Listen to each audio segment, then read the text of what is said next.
তোর যদি ক্ষমতা থাকে তুই বল 4টে শ্বেতপত্র প্রকাশ করতে, একটা উত্তরপ্রদেশের, একটা মহারাষ্ট্রের, একটা বিহারের, একটা বাংলার, এবং সাথে এটি রিপোর্ট রাখতে হবে। প্রমাণ করো।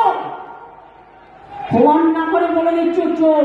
গরিব লোকগুলো 100 দিনের কাজ করেছে, 3 বছর টাকা দাওনি। আমাদের লোকেরা দিল্লিতে গেছে আন্দোলন করতে, চুনোপুটি মন্ত্রী খায় না মাথায় দেয়, তিনি 5 মিনিট টাইমও দেয়নি, টাইম দিয়ে অ্যাপয়েন্টমেন্ট ক্যান্সেল করে দিয়েছেন।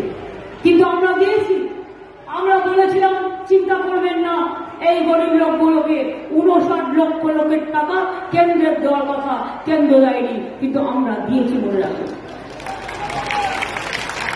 এবং আগামী দিন কর্মশ্রী প্রকল্প করছি।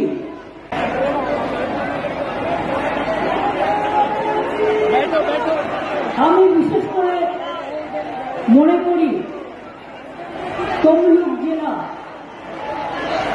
এই জেলা আন্দোলনের পীঠস্থান, স্বাধীনতা সংগ্রামীদের পীঠস্থান,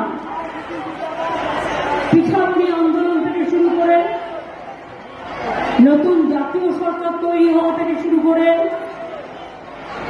ঈশ্বরচন্দ্র বিদ্যাসাগরের জেলা থেকে শুরু করে যখন অবিভক্ত জেলা ছিল, ক্ষুদিরাম, সতীশচন্দ্র সামন্ত, সুশীল ধারা, বীরেন্দ্রনাথ শাসমল থেকে শুরু করে একাধিক ব্যক্তি এই জেলায় বিভিন্ন সামাজিক কর্মসূচি, রাজনৈতিক কর্মসূচি, স্বাধীনতা কর্মসূচির জন্য জীবন পর্যন্ত দিয়েছেন। তমলুক তো আমি আজকে নই,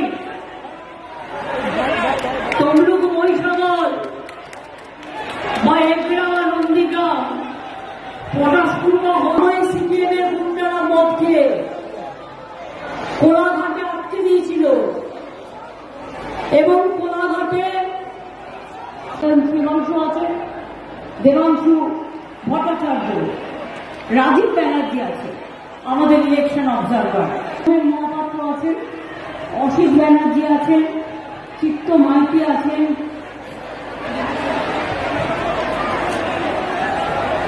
বিপ্লব রায় চৌধুরী আছেন, জ্যোতির্ময় কর আছেন, অখিল গিরি আছেন, সুকুমার। আপনাদের কাছে ভোট প্রার্থনা করতে এসেছি। আমি জানি প্রচন্ড গরম, বাংলায় 3 মাস ধরে ইলেকশন চলবে।